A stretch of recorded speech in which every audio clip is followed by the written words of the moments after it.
Sir सूचक है अभिमान का।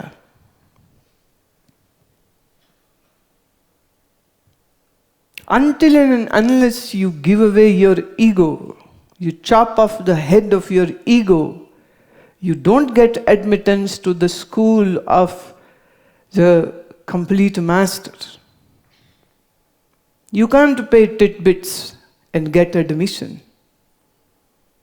You have to give yourself. अपना आप दिए बगैर इस स्कूल में भर्ती नहीं होती, क्योंकि वहां मर्जी नहीं चलेगी ना। वहां जो उसकी मर्जी होती है वही मेरी मर्जी होती है।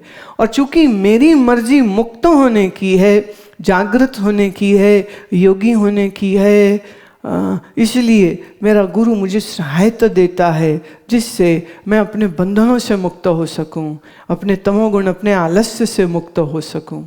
लेकिन यह सब किया तभी जा सकता है जब मैं मेरी मर्जी छोड़ दूं। पूर्णतः निरअभिमान हुए बगैर बात नहीं बनती। मुझे याद पड़ता है गुरु नानक देव जब अपना योग्य अधिकारी ढूंढ रहे थे, दो पुत्र हैं उनके, श्री चंद और बाबा लक्ष्मी चंद। श्री चंद तो उदासी हो गए, जंगलों को चले गए। पूर्ण योगी थे वो। बोले हमें आपके इस धर्म प्रचार के कार्य में कोई रुचि नहीं। बैराग साध लिया। भारत की प्राचीन योग की परंपरा को उन्होंने अपना लिया था। ग्रस्त नहीं हुए। दूसरे पुत्र जो लक्ष्मी चंद थे वो ग्रस्त हुए, लेकिन उनके अंदर वो बात नहीं थी जिस बात को होना चाहिए था। क्रोध, लोभ, मन बहुत जैसा एक आम आदमी का होता है। वो गुरु की गद्दी का लोभ करता है, क्योंकि गुरु को तो बादशाह भी सलाम करते हैं, गुरु के हजारों शिष्य हैं। तो उनके लिए गुरु होना माने लोभ की पूर्ति होना। तो श्रीचंद और लक्ष्मी चंद से तो बहुत पहले ही मन हटा लिया था। अब और बहुत सारे जो शिष्य थे, इनमें किस शिष्य को मैं अपना उत्तराधिकारी बनाऊं जो मेरे बाद इस धर्म के कार्य को कर सके। उनमें एक थे लहना। उनका नाम था लहना। रात कीर्तन हो रहा था, बादल गरज रहे, बरस रहे, और अचानक गुरु बोलते हैं, अरे हमारा चोला तो मैला है, जाओ कोई धो लाओ, सुखा लाओ। जितने बैठे थे, ले रात है, बाहर बारिश है, कैसे जाएं धोने? धो भी लें तो सुखाएंगे कैसे? तो वो सोच रहे हैं कि अजीब सी बात कह रहे हैं, इस समय क्यों, कल कर देंगे। उन्हें फिर आवाज दी, कोई अभी जाओ, मेरा चोला धो के ले आओ, सुखा के ले आओ। लहना जी उठ खड़े हुए, महाराज हुक्म करें, मैं जाऊं? अरे हाँ ले जाओ। उनने चोला उठाया और चल पड़े नदी के तट तक जहां धोना था। अब रात है, बारिश है, पर वो चले चले जा रहे हैं। नदी तक जो पहुंचे, बारिश रुक गई। बारिश रुक गई और जब तट तक पहुंचे तो उस हिस्से में तो जैसे बारिश हुई ही नहीं थी। उन्होंने चोला धोया, धो के हटे ही थे कि जोर से हवा चलने लग गई। और कहां तो सर्द रात थी वो, लेकिन हवा में सर्दी नहीं, हवा में तो गर्मी थी। उन्होंने एक पेड़ की डाल पर गुरुदेव के चोले को डाला और हवा ऐसी चली कि देखते ही देखते चोला सूख गया। तय लगाया, सर पे रखा, वापिस चलते आते हैं। अब उस हिस्से में जहां बारिश थी मूसलाधार, अब वहां भी बारिश नहीं है। भीतर गए, अभी संगत बैठी है, शिष्य बैठे हैं। गुरु कहते आ गए? जी महाराज। चोला धोया? जी महाराज। सुखाया? जी महाराज। अब सब लोग हैरान हो गए, बारिश, रात, कैसे किया इसने सब कुछ? तो एक ने कहा, अरे तू झूठ बोलता है, कैसे? खोल के दिखा। उन्हें खोला तो चोला साफ भी है, सूखा भी है, धुला भी है, साबुन की महक है उसमें थोड़ी सी। पूछा, प्रश्न किया बाबा बुद्धा ने, लेना कैसे किया, कैसे हुआ ये? लेना जी अति नम्र स्वर में बोले, ये सारी लीला मेरे गुरु महाराज की है। नदी किनारे तक जब पहुंचा तो वहां बारिश थी ही नहीं। मैंने चोला धोया, धो के हटा तो मेरे गुरु महाराज ने हवा चला दी, और उस हवा में जो गर्मी थी उसी ने सुखा दिया चोले को। मेरा कोई गुण नहीं, ये कृपा मेरे गुरुदेव की है। एक और किस्सा कहती हूं। बहुत सी परीक्षाएं, बहुत सारी अजीब अजीब परिस्थितियां होती थी। एक दिन गुरुदेव करतारपुर में चल रहे थे, उनके साथ उनके सब सेवक हैं। चलते चलते क्या देखते हैं, सड़क किनारे एक मुर्दा पड़ा है, कफन से ढका हुआ। गुरु नानक खड़े हो गए। अब वो खड़े हुए तो बट ऑब्वियस, बाकी भी सब खड़े हो गए। गुरु कहते हैं, इस मुर्दे को कौन खाएगा?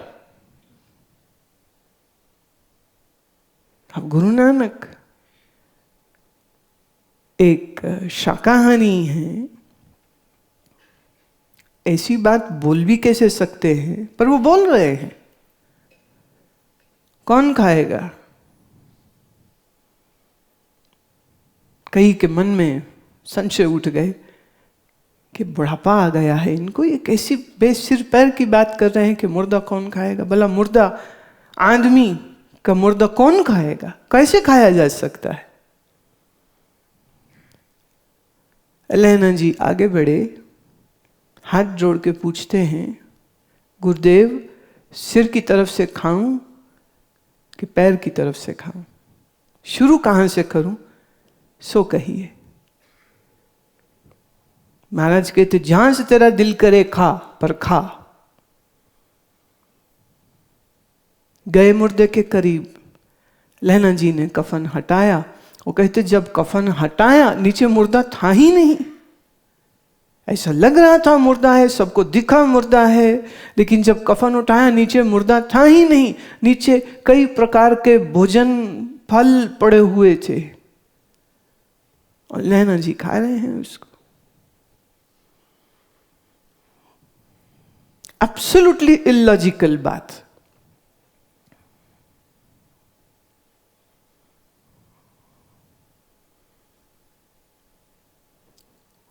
शिष्य माने सवाल नहीं होता है, शिष्य मतलब संशय नहीं होता है, शिष्य मतलब अपनी अकल लड़ाना नहीं होता है।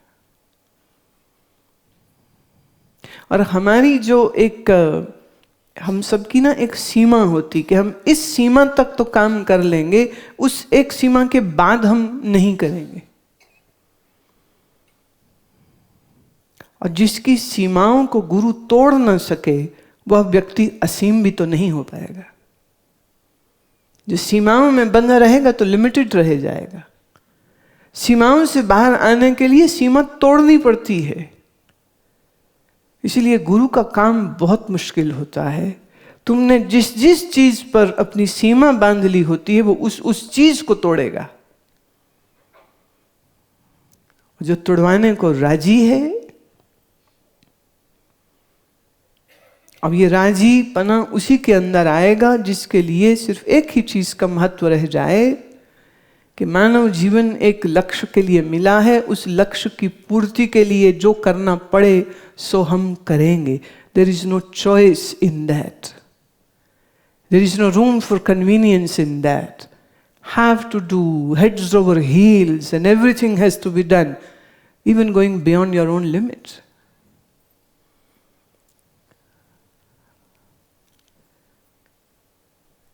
ये जो बोल मैंने गाए ना, ये उस पैशन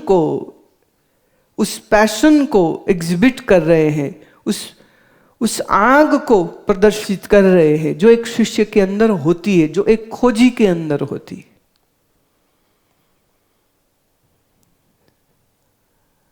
ज्यों मछली बिन नीर, जैसे मछली जल के बगैर नहीं रह सकती है, ऐसे शिष्य गुरु बगैर नहीं रह सकता है, और गुरु का उपदेश ही आदेश है। उपदेश ही आदेश है। Don't wait that guru will call you by your name and then say do this.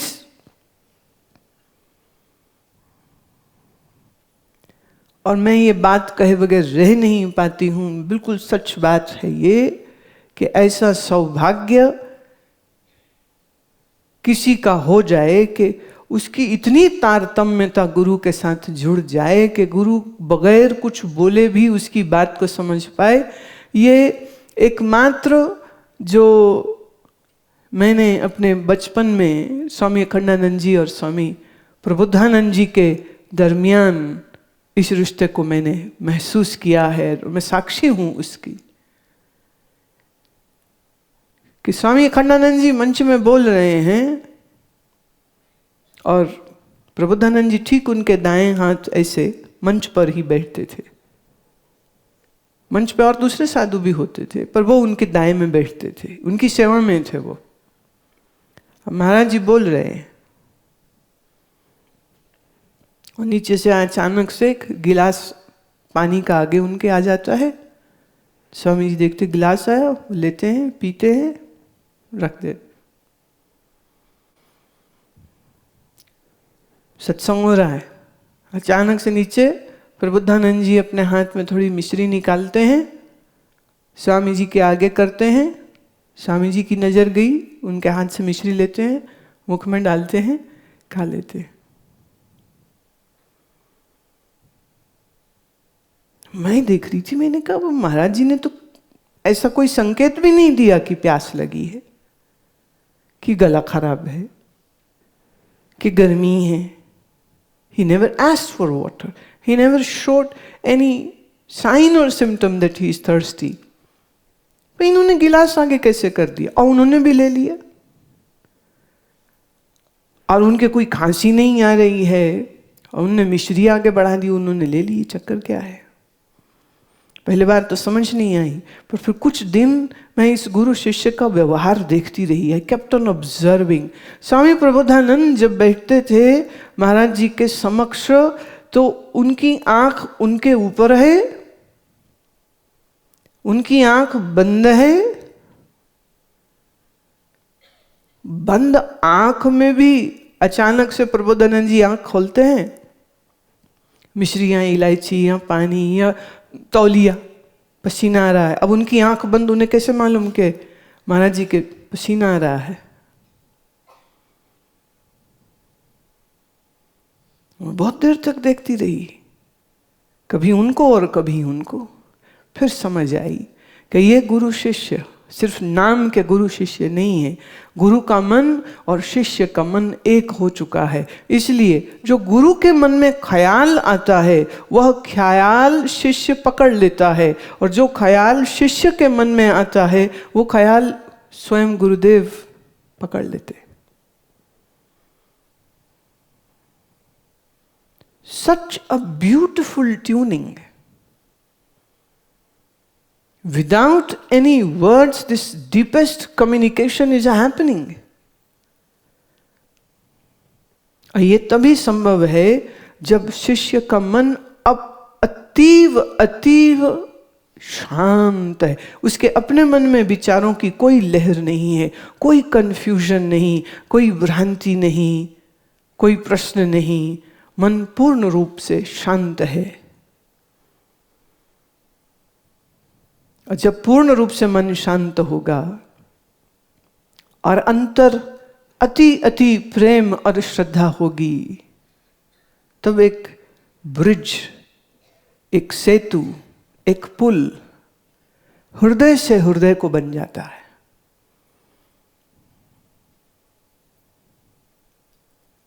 अब ये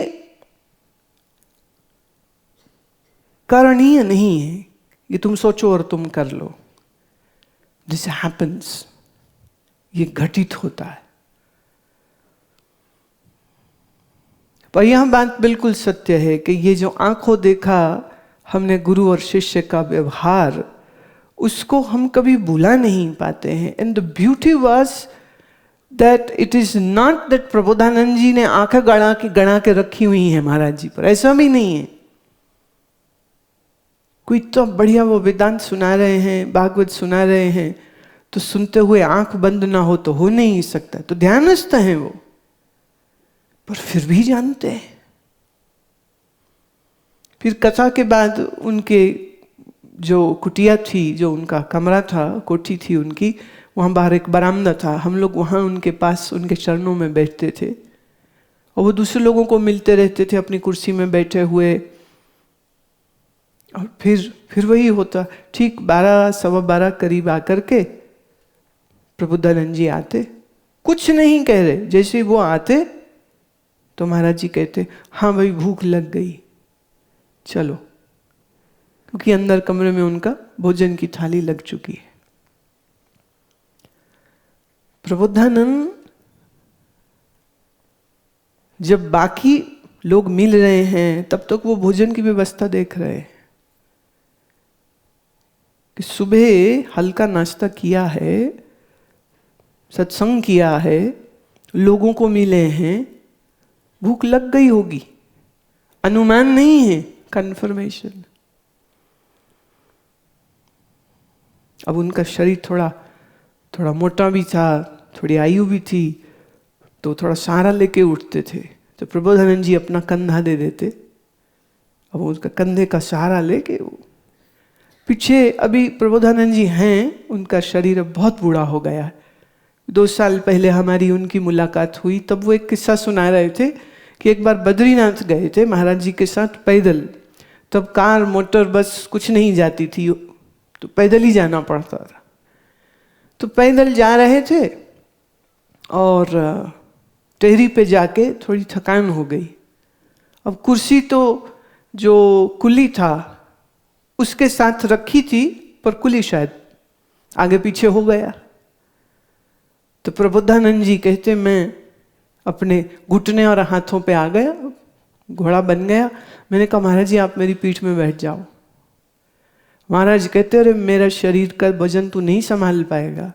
कहते नहीं महाराज आप बैठिए। तो प्रबोधानंद जी मुझे कह रहे थे, कहते मैं क्या बताऊं, उनका वजन तो यूं जैसे फूल का वजन हो, फूल से हल्के थे वो, मुझे जरा ना लगा। और बोले वो बैठे रहे, विश्राम किए उन्होंने, और फिर बोलते हैं चलो अब चलते, अब चलते। अंतक सेवा, अंतक प्रेम, अंतक भाव। तो हंसी में वो कहते थे, बोले लोग मरते रहते हैं, हम ये कर लें, हम वो कर लें। कह रहे हमने तो जो कुछ पाया है अपने गुरुदेव की सेवा से पाया है, और जो कुछ भी पाया है वो उनके दर्शन से पाया है। और उनके पास बैठ के बोले कौन कौन सा उपनिषद नहीं सुन लिया, कौन कौन सा वेद वेदांत हमने नहीं सुन लिया, कौन कौन सा पुराण, कौन कौन से व्याकरण के नियम नहीं हमने सुन लिए। बोले हम तो सेवा में थे और दर्शन में थे, और उनकी मुख से जो वाणी निकलती थी वो हम श्रवण करते रहे। कहते यूं मैं जाके किसी विद्यालय में पढ़ा नहीं, लेकिन यूं कोई ऐसा श्लोक नहीं जिसकी मुझे स्मृति ना हो। आग है ना अंदर सीखने की, तो सीख गए। सीखने के लिए नहीं गए थे, पर फिर भी सीख गए। तो या तो मिल जाइए या मिला लीजिए, कीजिए जब भी सौदा खरा कीजिए। आधा अधूरा नहीं करना चाहिए। निरंतर अपना निरीक्षण करना चाहिए कि मेरे मन में क्या क्या दोष है। उन दोषों को देख के डिप्रेशन में नहीं जाते हैं, उन दोषों को दूर करते हैं। और याद रहे, साफ शीशा होगा तो उसमें तुम्हारी शक्ल दिख जाएगी, और अगर शीशा गंदा है तो उसमें कुछ भी नहीं दिखेगा। ऐसे ही मन का शीशा साफ होना चाहिए, दोष रहित होना चाहिए। वासना, विषय, विकार जिसके मन में चल रहे हैं, अपने ही अभिमान में जो भरा हुआ है, या अपनी ही डिप्रेशन में, उदासी में। मैंने कई ऐसे होते हैं कि भाई तेरे में ये कमी है, इसे ठीक करो। हम तो जी हाँ जी ऐसे ही हैं, अब तो कुछ नहीं हो सकता, हम तो जी बस ऐसे ही हैं। अब ना बदलने का बहाना हो गया ना, कि हम तो अब ऐसे ही हैं, स्वीकार कीजिए। नहीं करते हैं तो हम क्या करें।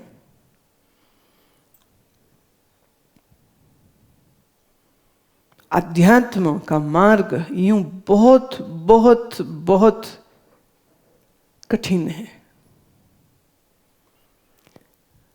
पर पूरे गुरु का संग साथ हो और हमारे अंदर सच्ची प्यास हो तो इससे सरल कुछ नहीं है, इससे अधिक आनंददायी कुछ नहीं है।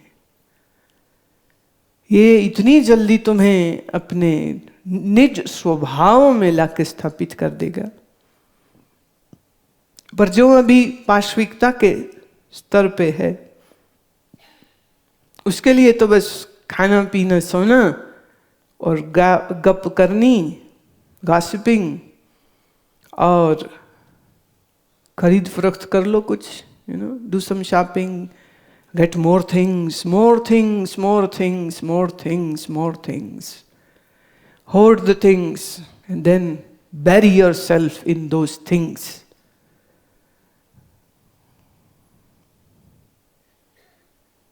पदार्थवादी मत बनो, सुविधावादी मत बनो, भोगवादी मत बनो। थोड़ा इन चीजों से बाहर निकलो, थोड़ा संयम, नियम, थोड़ा अनुशासन। और याद रहे, अनुशासन कठोरता से पालन होता है। अगर तुम अपने ऊपर दया करो और दूसरों पर कठोरता करो, तुम साधक कैसे बन सकते हो? साधक वो है जो अपने ऊपर कठोरता करे पर दूसरों पर करुणा करे। हम अपने पे करुणा करते हैं, दूसरे पे कठोरता।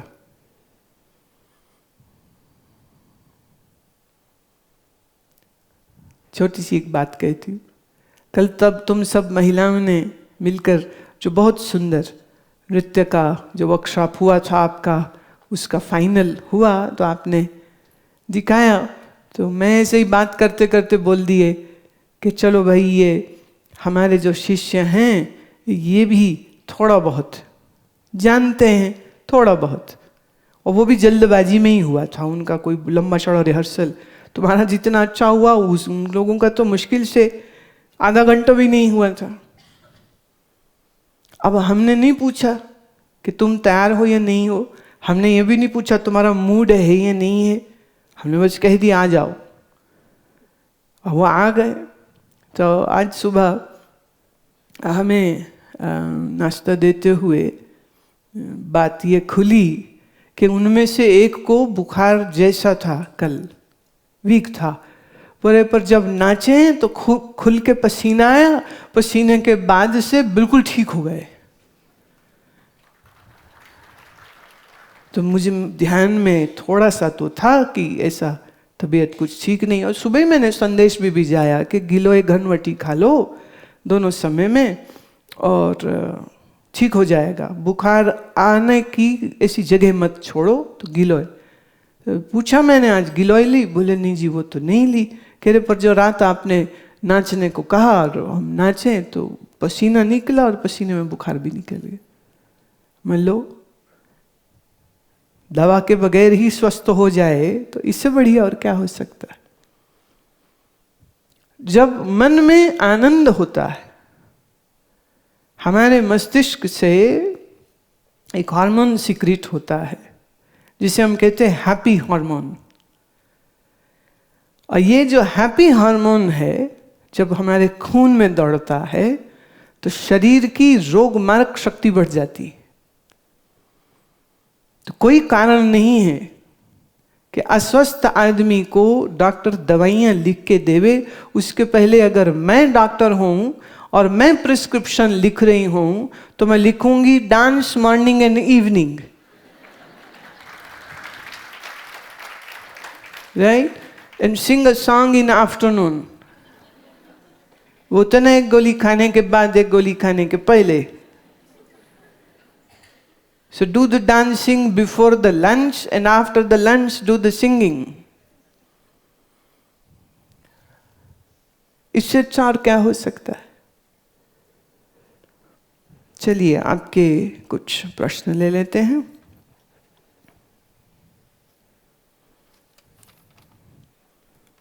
अमू गुप्ता, मैं शिविर में पहली बार आई हूँ। भ्रू मध्य में ध्यान लगते ही शरीर सन्न हो जाता है और महसूस होता है कि शरीर फैलता जा रहा है, फिर अति सूक्ष्म होता जा रहा है। क्या ये स्थिति ठीक है? बिल्कुल ठीक है, बिल्कुल ठीक है। ऊर्जा के ऊर्ध्वगामी होने पर फैलने की, शरीर के फैलने की अनुभूति हो सकती है। और ये हमारे जब आपकी एकाग्रता सधती है तो आपके शरीर में सूक्ष्म जो प्रवाह है शक्तियों का, उस दिन मैंने जिक्र भी किया था, उन शक्तियों के जागृत होने से हमें बहुत सी अनुभूतियां हो सकती हैं।